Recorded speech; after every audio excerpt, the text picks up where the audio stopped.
appreciate y'all being here. Pete is at a meeting with the 10 state.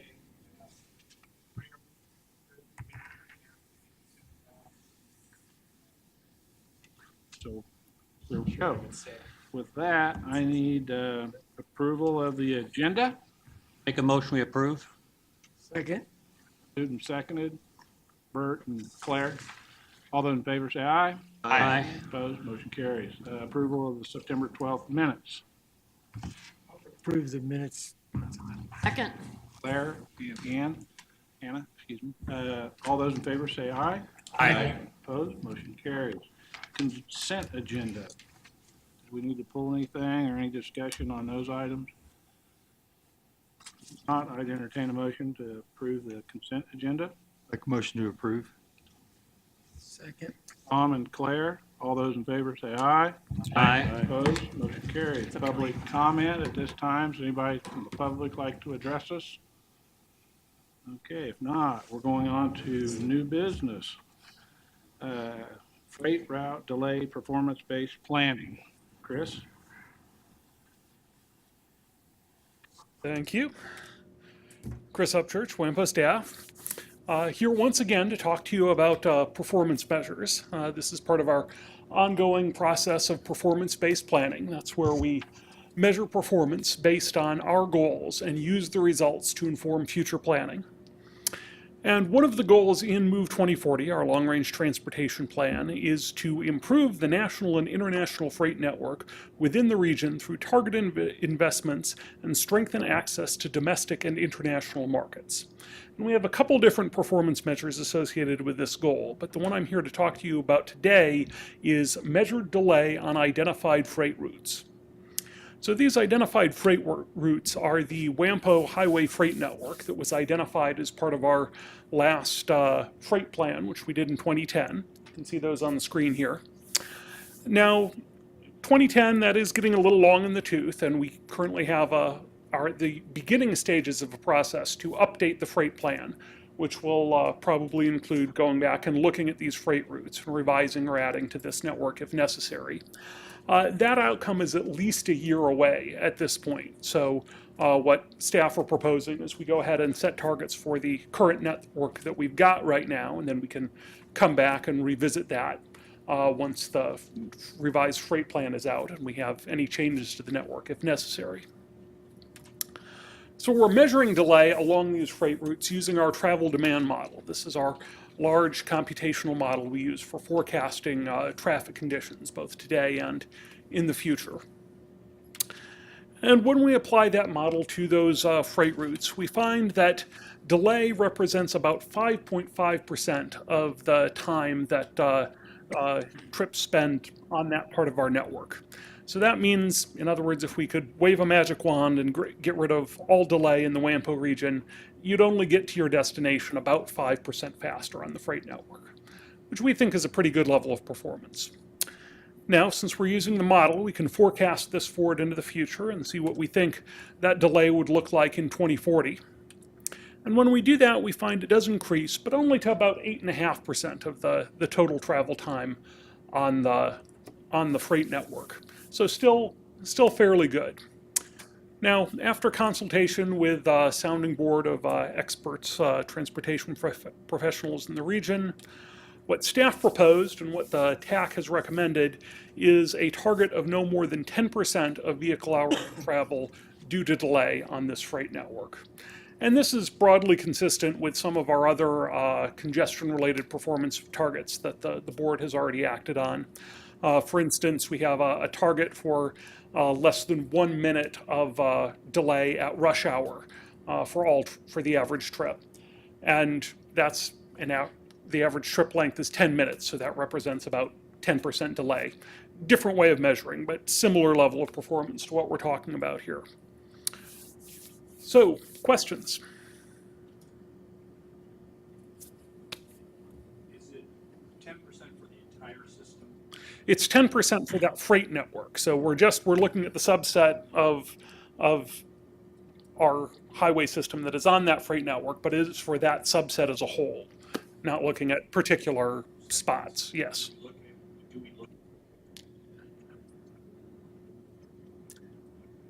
Yeah, we do have a separate performance measure that looks specifically at the potential bottleneck areas like the North Junction and some of the other I-235 in Kellogg and East Kellogg and some of those other areas that have been identified in the past. We have a separate performance measure for that. We set a target for that as part of our congestion management process about a year ago, I believe. So we do have a performance measure that looks specifically at those areas.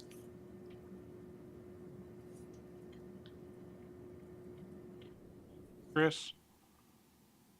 Okay, thank you. All right, we are looking for action here. So your possibilities: approve the proposed performance targets, not approve them, or make some changes to them. I move we approve as presented. Second. Been moved and seconded, and I didn't catch who moved. Robert? Another question. Okay. If we went after funding for North Junction, would this performance measure work against us in terms of saying that the entire system is not congested? There's a possibility that there would be questions, but the North Junction area was designed when there were smaller trailers, when there was different capacity measures, all of those kinds of things, and I think those kinds of standards would overcome. And one thing I would note is that this figure for 2040, the 8.5%, this assumes that all of the projects in Move 2040 get built, including the improvements that are in the plan for the North Junction. So if we didn't have all those improvements, this would be higher, and while I haven't run the numbers, quite possibly over the 10% target that we're talking about here. So the North Junction improvements are built into this number already.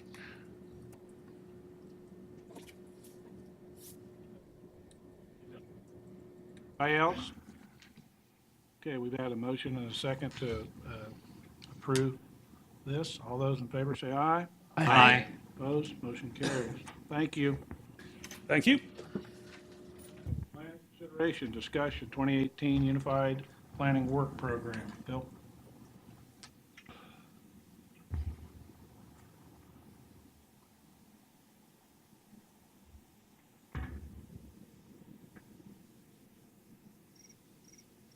Chairman and members of the body, each year we are required to do a annual work program.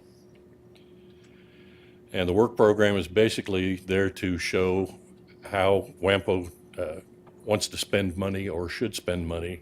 And it shows our planning partners and community members what projects and what type of work we're going to be doing over the course of the coming year.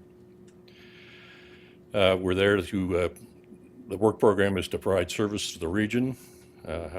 Again, how federal and state funds will be used to support planning activities. And what we're trying to do differently this year is the proposed UPWP is the second in a three-phase plan to develop the next Metropolitan Transportation Plan, or MTP. And that plan will be required in the year 2020. Phase one uses the UPWP as the primary planning document for developing an approach to programming and planning. Phase two will be focused on the best use of federal monies indicated as sub-allocated funds. In other words, are we planning the right systems? Are we preparing for the future in terms of the trends that we've talked to you about over the course of the last 12 to 15 months? And are we preparing the system that's going to take into consideration 5 different generations of users? Phase 3, again, is intended to take phases 1 and 2 and build that into the next MTP. What we're trying to do now with this different phasing is also to get more public input as we go along, and as well to give you more ownership in the development of the next MTP. Under fiscal considerations, this UPWP calls for expenditures of about $1.492 million, and that's again for 2018. This is compared to amended expenditures of $999,195 for 2017.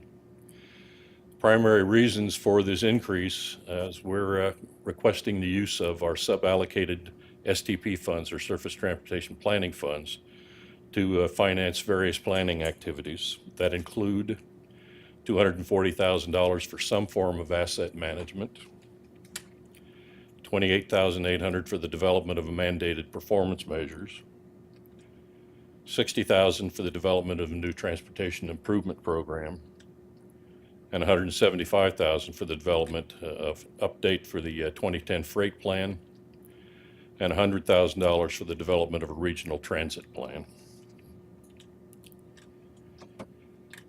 Our primary funding sources are comprehensive planning grant monies, which we get from federal government passed through KDOT, membership dues that you all pay on an annual basis, and tip fees, which constitute approximately 1% of the sub-allocated funds, or about $12 million a year, which translates to about $120,000 a year if those monies are indeed allocated or obligated.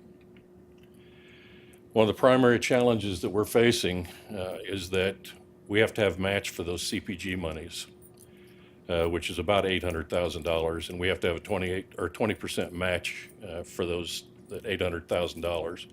And right now, WAMPO doesn't have that mandatory amount for matching funds to take full advantage of the entire allocation of CPG monies. The proposed use of the STP funds is a planned one-time fix to get WAMPO's budget back on track and try to meet some of the trends related probabilities in the coming years. Another proposal to get the budget back on track is to increase tip fees from the 1% of obligated funds to 1.3% starting in 2018.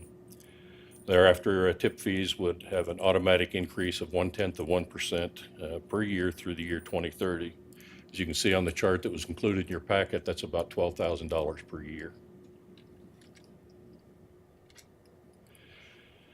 Other considerations that we're including in the UPWP are when we went to more independence, WAMPO is paying a greater share of employee benefit costs, and those are estimated about $65,000 over the course of the year. Those include pension, health insurance, those kinds of things. WAMPO also has a vacant planner position, and we're not planning on filling that until mid-year, probably mid-year in 2018, depending on what kind of situation we have in cash balance. And WAMPO is also planning on restructuring current positions to better meet the shorter-term planning needs and to prepare for the future. We're also going to more deeply investigate grant opportunities. As far as planning platforms that are included in this proposed budget, we'll talk more about extending or developing more with trends, generational analysis, and scenario planning activities, transportation-related quality of place factors, smart region infrastructure data needs, meeting performance-based planning mandates, and also looking more into multimodal planning. While the majority of the planning activities we do revolve around the preservation and maintenance criteria of the existing infrastructure, we're also going to propose with this document developing systems and transportation modes that are intended to prepare the region for the future, and planning activities that are intended to increase mobility for those services that are based on speed and travel, meaning mostly freight activities, and enhancing accessibility for those people and businesses that rely on having to get someplace, and especially those who don't have access to vehicles. Time will also be given to investigating what types of infrastructure enhancements will be required for connected and autonomous vehicles. As I think everybody understands, it's just a matter of time for autonomous vehicles, and connected vehicles are already coming about in full swing. And we need to make sure that we have our infrastructure prepared to accommodate those. Attention's also being paid to meeting the new FHWA mandates to have more focus on performance-based planning. The document will also concentrate on the cost of changing the focus of what types of infrastructure and modes of transportation changes, but also, just as importantly, estimating the cost of not preparing for those things. In some instances, it could cost more by not doing something as it could by actually putting something into construction. Leading up to the development of the MTP, we're going to provide more civic engagement as we go along. So there won't be one big last push for civic engagement, and then we want to find out what people want and what all of you want in terms of transportation infrastructure, modes, facilities, those kinds of things. And we presented this to the TAC. They approved the platforms, and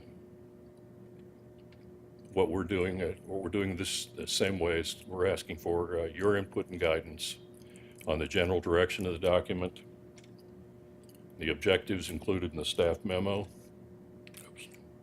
And I guess that's it. But again, TAC reviewed this and approved it. We also took this to the executive committee, and they had a look at it as well. The overall document will be presented to you at a future TPB meeting for approval, but we wanted to make sure that we're going in the right direction as we move along through the process. With that, I'll be happy to answer any questions. A lot of information and pretty quick. So take a look at it and please feel free to get with us and get questions asked so we can move forward with this for the future. Unless there's something to go with now. If not, we're going to move on. Thank you. Overview of asset management. Gloria?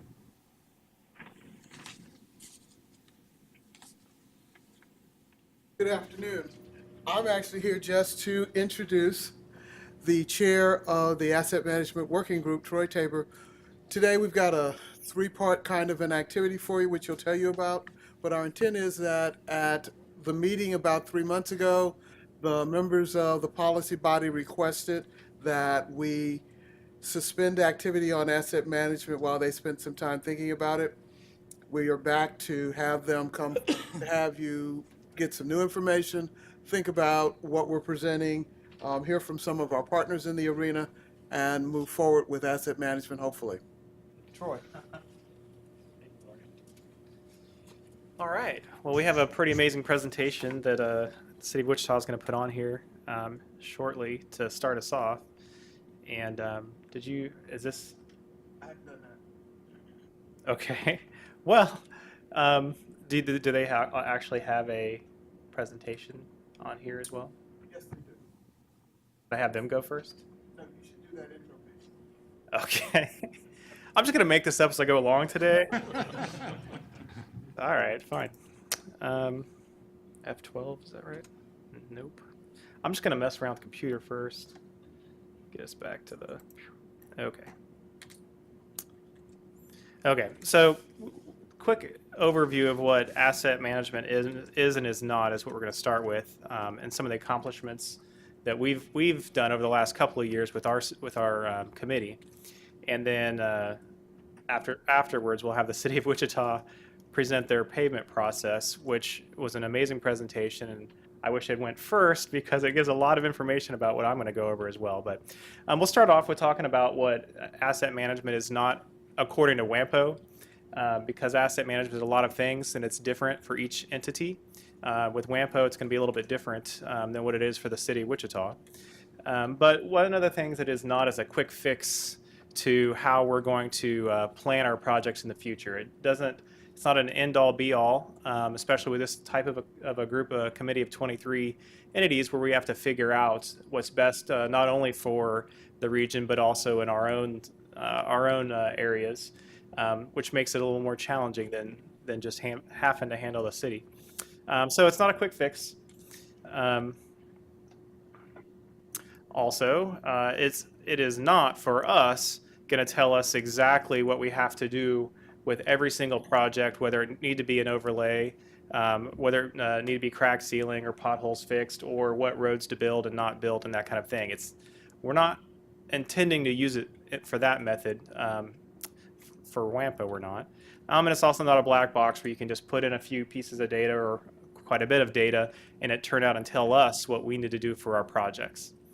So what is asset management as far as WAMPO is concerned then? Well, we have identified quite a few, I guess, pieces of an asset management system that would make every decision we make a little better. Some of the pieces would be preserving assets and minimizing the whole life cost. Operating in a financially sustainable manner with the understanding we have $12 million to spend, but we probably have $100 million worth of projects that we really need to get done. This really helps us to figure out the best ways to do that. And it does provide a framework to improve the performance on a long-term basis. If we look at a bunch of projects to work on, from the very get-go, one of the outcomes of this was to provide information. It's all about information that offers advice on which projects would be the most beneficial to work on. And then once that list is created, us as a group get to look at the list of projects and figure out not just what it says, but based on our own, I guess, agendas as a region, what is it that we could focus on? So it's just a little bit more information than what we had before we had asset management set up. So for WAMPO, provides database information for project selection, which is the list I was talking about, provides information to effectively utilize the federal funds, and consistency with planning partners' evaluation tools. The last piece means is if we all measure everything the same way, and hopefully the same manner that KDOT and the federal government measures their assets, then we can come together with a lot better list of what we want to work on and reason to work on things.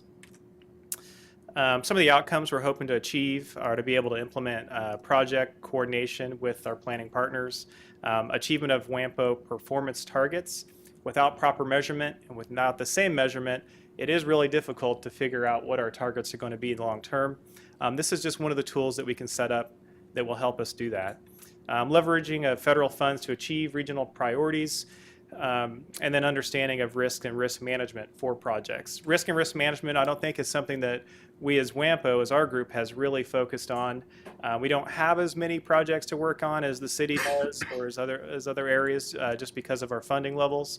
But risk management is something that is pretty much required now with all asset management systems, whether it's weather changing patterns, what's happening with automated vehicles. The roads that we build need to take all that into account, and an asset management system just helps that.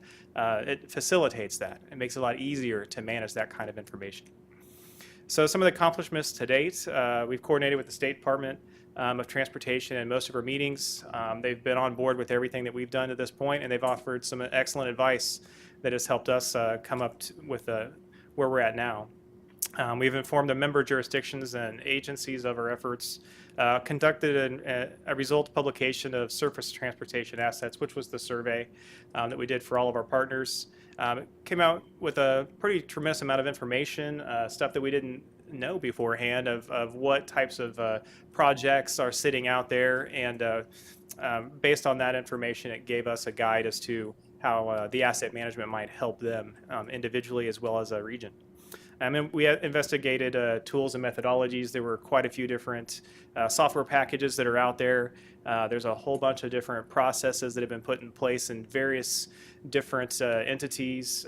With being an MPO, we're different than a lot of them because we have 23 different jurisdictions or part of our region that we're trying to manage. But putting it all together in a system like this just makes the decisions easier. It streamlines the process somewhat. All right, now Alan King is going to come up and go through the way that Wichita is using their asset management system so we can have an overview of that, which I think is one of the requirements a few months ago when we tabled the discussion, is to really see how it's being used locally, and then out of that gain how we could also use some of those. So I'll give it up for Alan for now.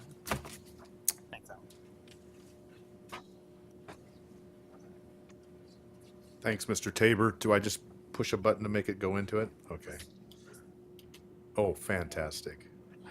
Thank you for the opportunity to come and talk to you. Met with the technical group and gave this same presentation.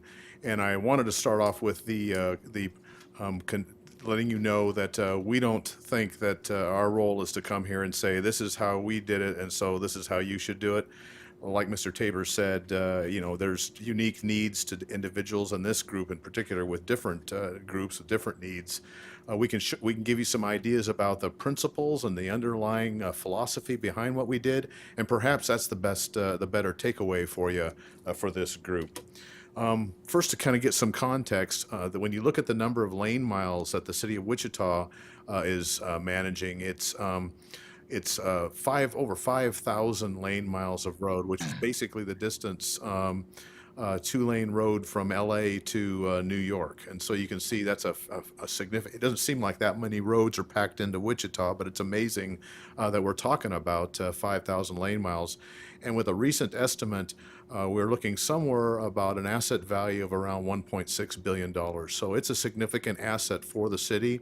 And so we figured we better really look hard at the best way to manage this asset. The historical approach for us on the streets was we did consider pavement condition index, and we'll talk about that in a minute.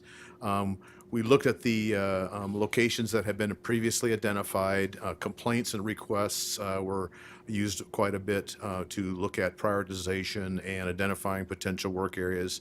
And then we also looked at maintenance history and scheduled repairs. So for example, if we're going to go in and replace a water line, we want to take that into consideration when we look at resurfacing or rebuilding a road. We do use a version of ASTM D6433-11. I know that Mr. Tabor, you talked about it was important to use standards, particularly federal standards. So we do use that. It takes into consideration for asphalt and concrete different kinds of failures. And typically, what you look at is whether these failures are present and the extent and the severity of them. And then there's a ranking system that you can use to calculate a pavement condition index. And that pavement condition index is a number between 100 and 0, where 100 is brand new and excellent, and it gets down somewhere around 60 to failed, and below that to unsatisfactory. So you get some sort of a sense about what a PCI means as far as the condition of the road, but it's to some extent subjective. It's hard to quantify what that means as far as when should you replace a road. You can take a point and say when it gets average or when it gets poor, we're going to do some kind of a treatment, but we figured that there might be other ways to do it. Now, just by way of, again, context, most of our road work was done, we did mill and overlay, where we went out and milled off the top part of a road and then laid down new asphalt. And you get a nice new-looking road, and we pretty much concentrated on the arterials. But the problem with that is we did very few roads, very few lane miles of roads. And so we asked ourselves, for the budget that we have, are we really making the best use of that money? So we looked for going away from a PCI approach purely to a return on investment. We still use the PCI as the data that informs the process. But what we did was we recognized, and this is pretty much a well-known classical asset management concept, which is an asset degrades over time, over its life. And what you want to do is you want to represent that degradation with a degradation curve. Generally, it's not linear. You can use linear, but typically it degrades slower in the beginning of its life, and more that degradation accelerates towards the end of its life. What we also recognized was that depending on a particular asset, a particular road segment, depending on where it was on its in its asset life, its condition, there may be particular treatments that are available to you in certain parts of its life, and that no longer become available to you. So, for example, on this curve, you can use a preservation treatment, a seal, and we're talking about at the new part of an asset's life, we're talking about $1 per square yard to do that kind of a treatment. Whereas if you let it degrade over time, you have a rehab, for example, that you have to do. That's $12 a square yard. And if you get all the way to the point where the road is pretty much past any kind of treatment, you're looking at $35 a square yard. So you can see a difference between $1 and $35 a square yard, just depending on where the asset is on in its life. So just by way of example, if you have an asset that's at PCI 60, you have a rehab as an option that's available to you. And when you look at when you look at the return on investment, you're looking at basically for that $12, 12 years at $12 square yard, you're looking at 1 year for $1 invested. That's what you're talking about for that kind of a treatment, as opposed to providing a different kind of a treatment earlier on and more often. For example, if you want to use seal coats, you'll have to do it repeatedly, but when you look at 25 years at $5 total cost, now you're talking about 5 years per dollar invested, as opposed to 1 year of dollar invested. So some of these things were a little counterintuitive to us. We've been likening it to a house where you have siding on the house, and if you paint the house regularly, that siding, in theory, could last forever. But if you let it go and you let the caulking dry up and you let the painting go away and it's exposed to the weather, eventually that siding degrades, and you could be looking at a much more expensive repair cost on that degraded siding. So when we looked at our roads, we came to the conclusion that we really need to look at treating new roads, not the worst roads. And that's contrary to all the packages out there, the strategies that are talked about. Apply the most to the worst is generally the approach, and we wanted to challenge that assumption. So we developed a decision support tool, and I got a smarter guy than me here, Aaron, to talk about it. He's the guy who actually developed the decision support tool.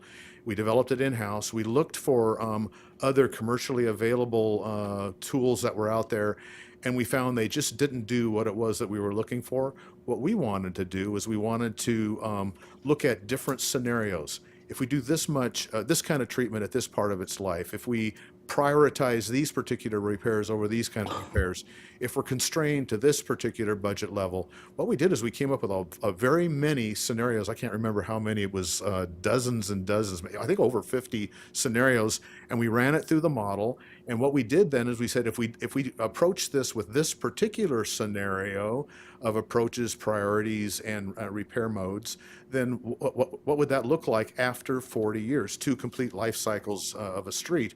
And we measured it in terms of the total life cycle costs. We could then measure it in return on investment. We looked at the remaining lane mile years that were in our system, and we looked at the asset value of our system, and we looked at those particular measures to evaluate one scenario versus another, because once you run the scenarios, how do you compare one to the other to know which one is better? We came up with those sorts of ways of looking at one scenario versus another, and what we found were some very surprising results, and those results now drive our street repair system, the contract maintenance that we do, and we do some things that we didn't used to do, but boy, we have a huge increase in the number of streets that we're treating, and we're starting to realize the benefits of this different approach in terms of the outcomes, projected outcomes of those 40 years. So the takeaway for before I turn it over to Aaron, and he talks more about the model itself, is that this isn't necessarily the only way to do it. It is a way that made sense for the city of Wichita, but I would say that the principles and the philosophies, if you will, that are behind the approach that we took probably have application to just most of us, particularly those of us in the room that might have more work than dollars to do, and that's probably all of us. If you've got more work to do than you've got dollars to fix it, then you're always faced with a difficult decision. Well, how do I prioritize those dollars? And that's where this really provided the benefit for us. Aaron, do you mind coming up and talking about the specifics of the model?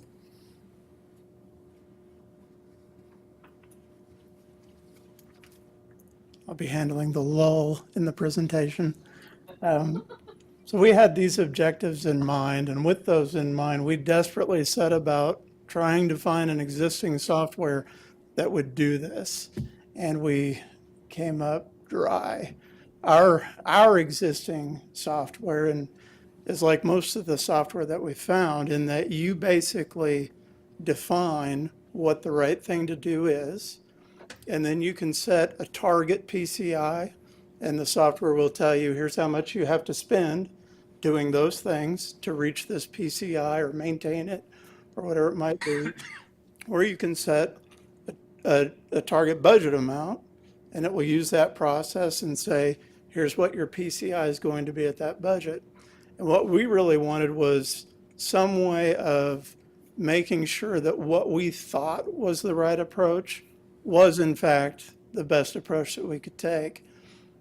And we knew some things going in, like mill and overlay, for example, like Alan mentioned, which is, what everybody wants to see on the road and what we did a lot of for a long time. We could do that with our budget at a frequency of about once every 57 years, which really wasn't very sustainable. So one of the things that we wanted to look at, and something that we started piloting around 2012, were alternatives to those traditional treatments where when you get at a certain point, the long-standing thought is, well, that's the point at which you reconstruct it, or that's the point at which you do a mill and overlay. Well, we looked at some other options to try to stem that tide, things that would buy us additional life, but maybe not at the same level as a mill and overlay. And then we plugged those in to the model with all the traditional approaches as well. When we looked at building this model, we chose Excel, not because it was necessarily the right program to use, but it was the one that we knew how to use. So we went off and we used it, and we ran up against some limiting factors along the way. We constantly kept bumping up against the amount of memory that Excel will allow you to use. So we had to develop workarounds. And one of the workarounds is we now have 5 separate linked sheets where you start with the first sheet, you run it, and then you link it to the next, and you run, and you keep going like that. But the treatments is a big part of it. We can pick and choose which treatments we're going to include in any given model run. And when we do, an important part too is when we do, we might have a traditional degradation curve for a street that's new and nothing's been done to it. Well, as soon as we apply a treatment to it, it goes on to a completely different curve because it's going to behave differently than one that hasn't been treated. Oops. One of the big advantages that we had with our existing system was we did have a really good inventory of our streets. We did have a really good assessment of their current condition, and it worked really well in putting us in the ballpark of which treatment is right for this particular street. One of the issues we did have, though, was in our system, they are divided, each street is divided into subsegments. So any pavement change or an intersection becomes its own little record. And we had over 20,000 of those records. And originally we had hoped to model them all individually, but because of the limitations of Excel, we ended up having to group them into what we called super segments. So we would take neighborhoods that were all of a similar type, built at the same time, all geographically located close together, and make one super segment. And although that's not initially what we wanted to do, it actually probably turned out to be the best thing for us to do because it more closely mirrored what we actually do in the field. We don't go out in the field with projects and do one piece here and another piece all the way across town. We work them together for efficiency. I keep hitting the wrong button, I'm sorry. So we have those components, and then we're also able to prioritize within different components within the model. We can prioritize based on pavement type. We can prioritize concrete streets over asphalt streets, and vice versa. We can do by classification, which is our means of basically accounting for traffic volume. We have expressways, arterials, collectors, and residentials, so we can prioritize among those. We can also prioritize based on what the last treatment was. So if we have streets that we've mitigated and we want to make sure that we keep those up, if that's a priority, we can set that priority. We can also set it the opposite way and see what happens over a period of time. And then among those, we can also prioritize the larger categories as well. We can make treatment the most important thing, or we can make the classification of pavement the most important thing. So within the model, it's an iterative process essentially where we can change all those different priorities, apply them to different menus of treatments, and run the model over a 40-year period. And over the 40-year period, it will make those selections, put them on different curves, degrade them over time till they qualify for another treatment, put it on a different curve, degrade over time. We can run all of those, and then this is an example of what we get. These are all different scenarios that we've run, and we can compare them to each other based on the overall return on investment we get over that 40-year period, based on what our ending network value is after the 40 years, based on how much remaining service life we have in the network. We can also look at how many lane miles in the network do we have that have 0 remaining service life. When we went through that process, we started out basically with a network that was worth $501 million. So more than half of its value was depleted from that $1.6 billion replacement value Alan mentioned earlier. At just under 47,000 remaining lane mile years of service. We had 912 lane miles that currently had 0 remaining service life. When we ran a kind of a traditional worst first prioritization, which is where we always seem to be drawn to, and PCI kind of takes you there too. When you're looking just at PCI, you tend to gravitate toward, okay, which PCI is worse when you're comparing any two things. That's the one I should do. That's the one I should do. But when we looked at that over a 40-year period, it took us to a really, really bad place where we had a network value of just $80 million, 5,500 lane mile years of remaining service life, and over 4,000 lane miles that had 0 remaining service life. If we looked at kind of the opposite of that, where we just focused on the treatments that gave us maximum return on investment, we actually increased our network value. We increased the remaining service life. But we also did, even then, our lane miles at 0 remaining service life still increased, but not nearly as dramatically so. The other kind of extreme is if we went and looked at just mitigating, not reconstructing, but just kind of keeping roads traversable, taking the worst roads and keeping them where they were usable, just focusing on that. If we did that 100%, we didn't really get to a very good place either. But we knew that somewhere in between those is where we'd need to be, because we could not simply ignore the worst of the worst streets.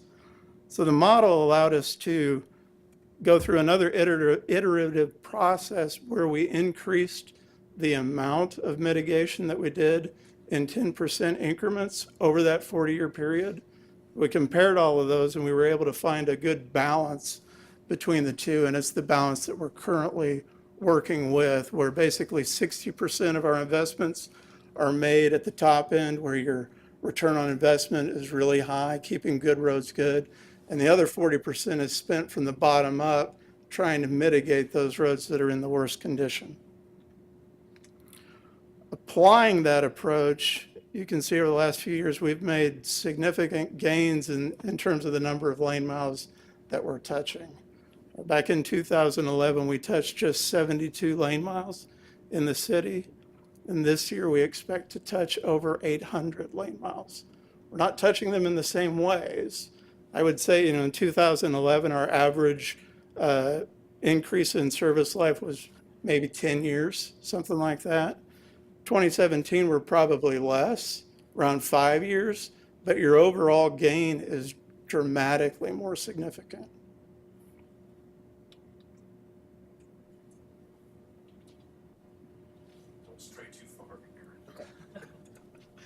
So, I guess the point that I'd like to make is that through the efforts of Aaron and his staff, we discovered some things. We applied some principles. We came up with as many scenarios as we could think of and ran them through the model to evaluate them, because it wasn't really obvious to us what the results would be. And one of the things that I hadn't mentioned that was part of our running our scenarios were different annual budget amounts.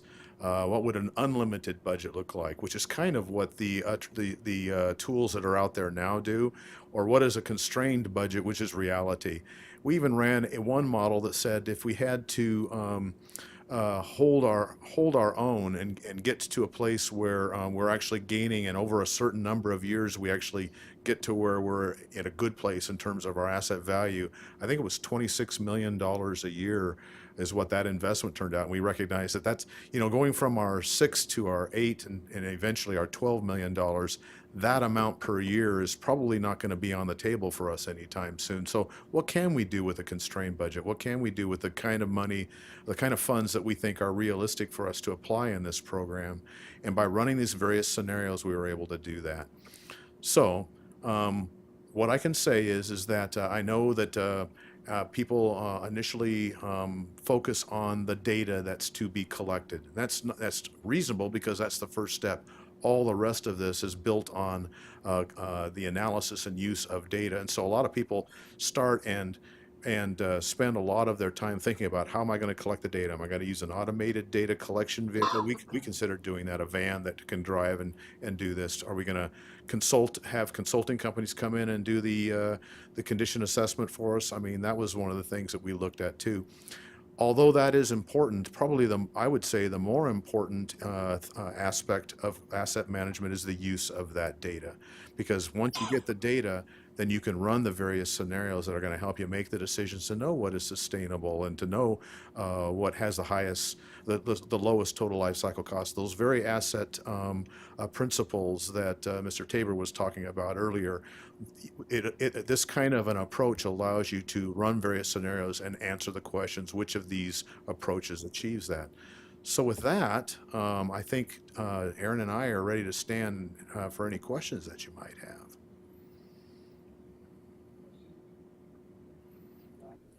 During the TAC meeting, it was discussed possibly having a seminar of some type or a workshop, invite you guys in and maybe WAMPO host it or something, I don't care who would do it, and bring all the smaller cities in and counties to go through this and have the technical people work it instead of the elected, like here. I don't know where that's at or if anybody shows it. Is anybody interested in something like that? Yeah, because going on what Tom says, I mean, we as policymakers, I mean, you tell us all this stuff and we're going, yeah, okay. But we do need to get it to at least I do, I need to get my engineer and my street folks involved to go through that information, to bring us information to this is pretty condensed and pretty quick. So the seminar, I know we discussed if we could, and if folks are interested to enough that we could set up to have that for our technical staff to come in and discuss, because we need the information for us to make good long-term plans, and I think that's what that's what your asset management is trying to do, so we can go through that. So, Tom? I was going to say, this goes back to when we put proposals together for the next long-term plan. We're always trying to get on the same page, and everybody's got a different roadmap, and this might help us all get in line with that. So, but it's up to all the cities and the entities that are involved here is how they want to get involved. Chairman? I think this would be an excellent idea to have some kind of seminar. I'll take this information back, try and share it. They'll probably think I just started cocktail hour early by the time I get my explanation the way I saw this. So I follow the general concept, but I don't know what the hell you're talking about. Mr. Chairman, small cities struggle with trying to stretch dollars just like Wichita and everybody else does. Constrained budgets are nothing new to anybody in this room. Do you feel this model would be scalable from a city, say, the size of Wichita down to smaller cities like Clearwater and Keachai and some of the smaller towns? Yeah, it would probably work better if it had fewer data points in it than what we have. It's based really at the segment or the super segment level, and the principles are there. The model allows flexibility to reflect whoever streets they belong to reflect the priorities and values and the budget constraints of the particular entity that it would be models. This model now, the assumptions that we have as variables that we enter in there reflect Wichita's reality, but this kind of an approach is pretty much an approach that would work for any sets of streets. Probably the challenge would be to capture what those priorities, what those constraints were, and to get the condition assessment information of the streets into it. But yes, absolutely, it's scalable. We do at least in Keachai, we do a pretty good job of data collection. And the challenge is, what do we do with that data after we collect it? This seems like a valuable instrument for cities that would have some tool to be able to gather these data points and be able to apply them in a rational fashion. And so I guess I've got a follow-up question to that would this be something that City of Wichita would be willing to share with everybody, or are y'all going to hog it to yourselves? Mr. Manager, have you got an answer for that? we understand. We understand the city's invested. City of Wichita's invested a lot in developing this program, and so we don't come hat in hand. We're certainly interested in this project, and again, that's to see how it might be scalable to fit cities of any size. This could be an invaluable tool. I can add to that. I mean, that is why we're here, right? As WAMPO is as we identify things that can be used amongst all of us, and to allocate the appropriate funding in order to make it work for all of us. That's exactly what we've been shooting for with the asset management for the last couple of years with my committee, is to figure out the right processes and path to get there. And obviously, Wichita's done an amazing job, even going outside of the current offerings of software and processes that are there. And it looks like it would be something that might work, not just with WAMPO, but individual cities too. And it would be so far ahead of everyone else, if we could get this implemented. So I'm still waiting for the City of Wichita's answer. Yeah. Bob left the room. Where'd they go? If you act today. We're more than happy to work in terms of sharing what we have.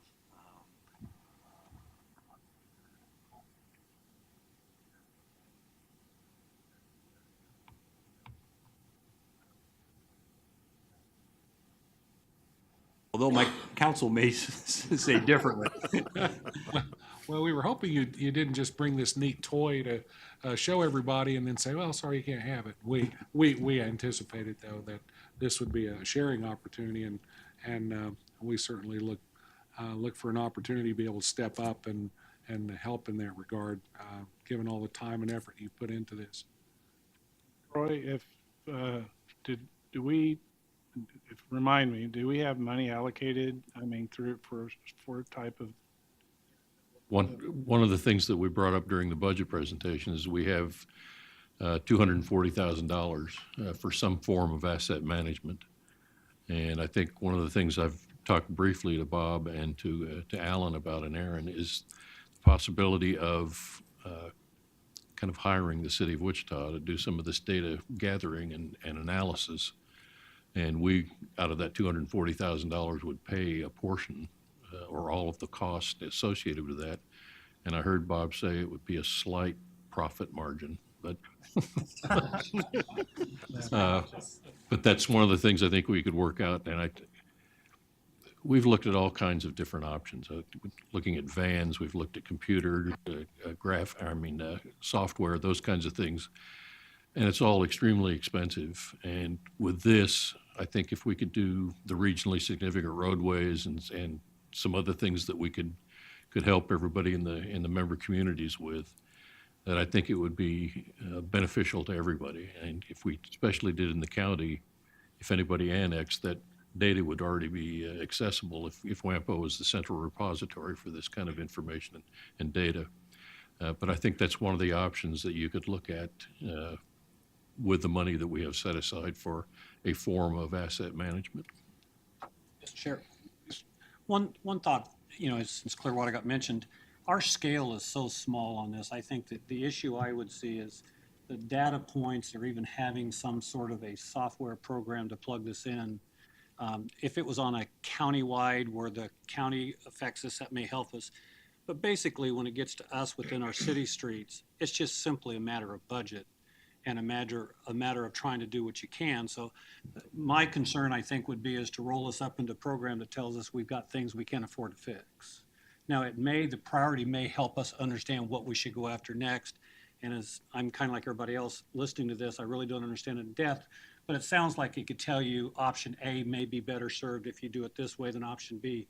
That type of information may be helpful, but when I think about my annual budget for my city streets, it's simply what can we get done based on what we have and gets the biggest noise. So, Well, and like what Alan was saying, I think they have a $12 million budget or roughly, and they want $26 million. So they're still at 40% of what they want. So, I mean, so even they're on a larger scale, but you're exactly right. That's smaller communities.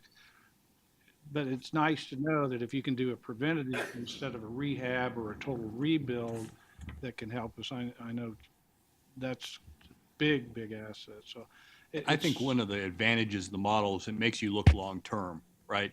So we're all going to have limited budgets, and so it really doesn't matter the size of the city. How does today's investment help you in terms of that long-term? And I think, Dan, you hit the nail on the head in terms of what can you do on the preventative side that'll help save money in the long term. It sounds like there's a definite interest that we would like to go forward with a seminar for our technical folks. And thank you, gentlemen, for the information you presented. We'll have staff work on getting that. Alan, appreciate all the work you've done. Have you got anything that you want to follow up with? Alan. Troy, I'm saying I got a friend, Alan Weaver. Much more adept at this than I am. Got a couple of years more experience than I do. Well, I'd like to finish up with a thought on that, as well as an ask, right? I mean, that's why I'm up here today, is to see if we even want to continue going down the asset management road based on the discussion that we just had, which is probably a discussion that could have had a couple of years ago. It would have made this a lot easier for me today, but do we want to even look at asset management? How can it help us even on a micro level? And it's, I believe based on this presentation today, it's pretty obvious how it would help us and how it would help us as a region as well as our individual cities. Because to be honest, I think we're all fighting for a little sliver that we can get, and this really makes it a lot more efficient for us to do so. So the options that we bring to you today to vote on are these three options.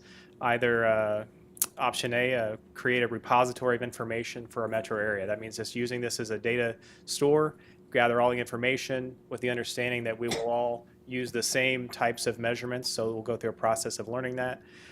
Or two, option B, information repository and normalized data to be used for the MTP and the TIP development. So that's a little step further as to how this information and the system could be used.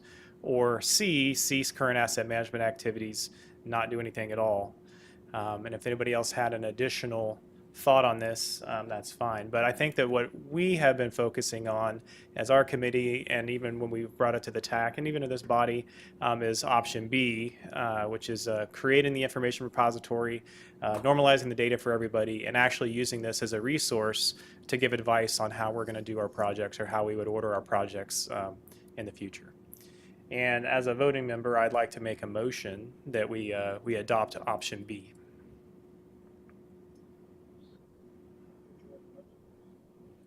Is there any further discussion, input? If not, can I ask one, yes, Troy, go ahead, Bert. does this asset management scope and umbrella reach further than pavement? Yeah, it's multimodal. It's certainly. By the way, I guess to answer that appropriately, yes, we've always looked at it that way. But then it also comes down to the way that this body wants to use it. So if we decide at some point that, hey, we don't want to add bridges or signs or bike ped or whatever, I guess we can do that and make that decision in the future. But we've always looked at this as a full multimodal tool. I mean, why would you not do that? If we're using the money multimodally, then we really should measure the assets the same. Do we have enough information, truly, to make a decision, since we're talking about going further with the technical people at this point? the body to make that determination, but if you want to wait until your technical people come back with more information or more, I guess that's, we've wanted to extend what we're looking at, but now we're actually then voting on something that may change once we get more information. Thoughts? Anybody? I certainly would like to get the input from my technical people before I voted on that. As a technical person and also a member of the body, my opinion, it would be very helpful for all the cities, if nothing else, to help you prioritize your individual projects at home. What it's not going to help with is, like in Bel Air, we've got this project coming up in 2020 where we're completely reconstructing the street, putting in curb gutter, storm sewer. We could just get away with doing an overlay, but that's not going to last very long. Being able to prioritize the projects, adding lanes to others, it helps with certain things, but not with others. It doesn't. I don't think that it would help us in decisions if we have a project sitting out somewhere that needs a third lane instead of going from 2 lanes to 4 lanes or 2 to 5. It's not necessarily going to help with those decisions, but it's going to help kind of prioritize, and specifically for individual communities. I guess not knowing what they enter into the program, that there may be something in the program that does exactly what you just talked about. We don't know what goes into the program, and you being a technical person, you haven't looked at the technical parts of what is entered into the program at Completely this point. correct. So that, it could be in the program that does that without looking, we don't know. So I guess I hate to make decisions on where we're going until we get full information. One thing I find encouraging about the program, it's Excel-based. You know, we use Excel for about everything, so it's universally understood. So that's I don't know what goes in where, but it is, I think they can figure out where to put it in. I'm not for ceasing doing it at this point. I'm just for waiting until we have full information. And I'm not opposed to that. So basically, we've got the motion that's there and been seconded and is on the floor for Plan B, and then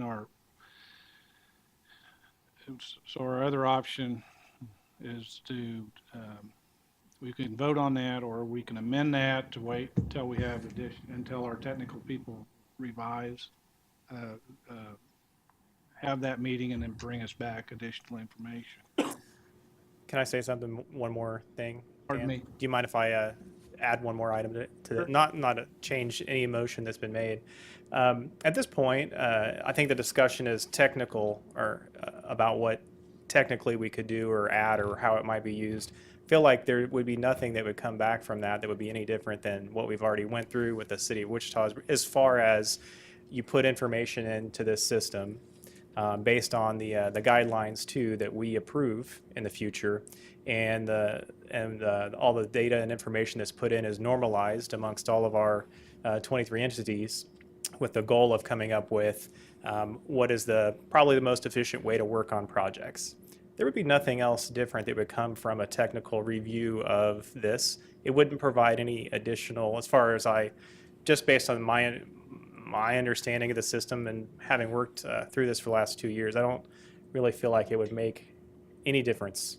And at this point, we're really asking it to continue down the road of asset management. I'm pretty confident almost everybody wants to do that. So that's just my 2 cents. Troy, if I'm correct, your motion is not specifically to utilize Wichita's program. It's to utilize a program, have WAMPO be the repository for that information, and then use the data gathered in some fashion yet to be decided to assist with the MTP and the TIP decisions. Exactly correct, yes.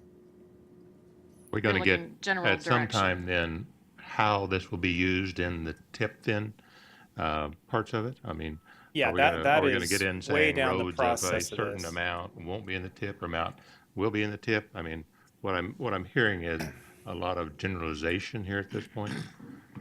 I guess I like more data. Basically, it gives me more than just generalized ideas of how this information is going to be used. Any further comments?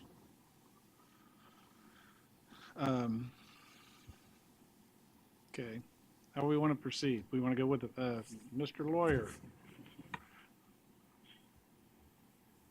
Hello, body.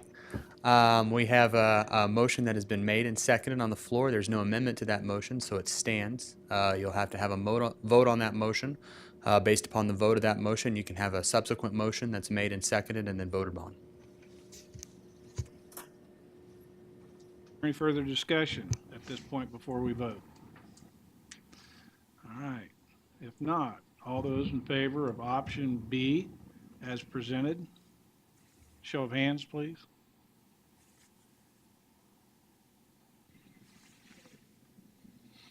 Opposed?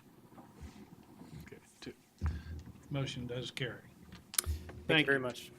And then we'll be working with staff. Staff will be working with the entities to set that up.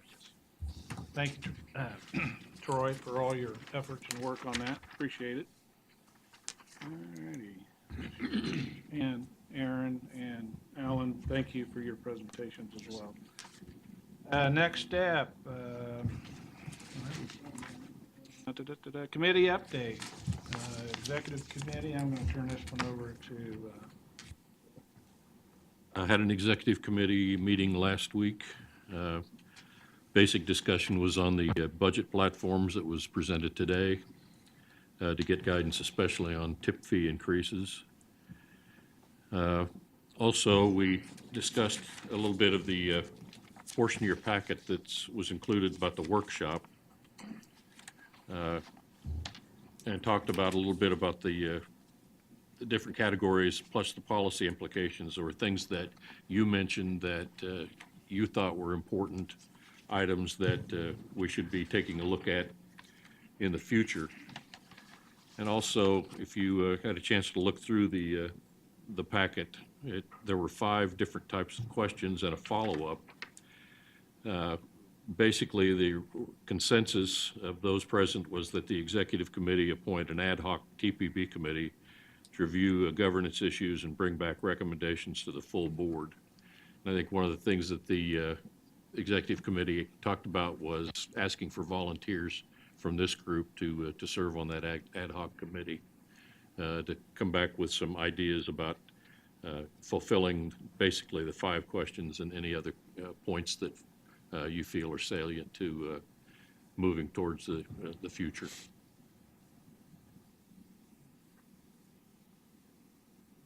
volunteer to be on another board? Yeah, it's going to move on. We will be putting out some feelers and individually contact folks to see who is willing to serve on that committee. So we, since we kind of sprang it on you, we're not going to ask for volunteers quite today. With that, Tom, you got anything from TAC?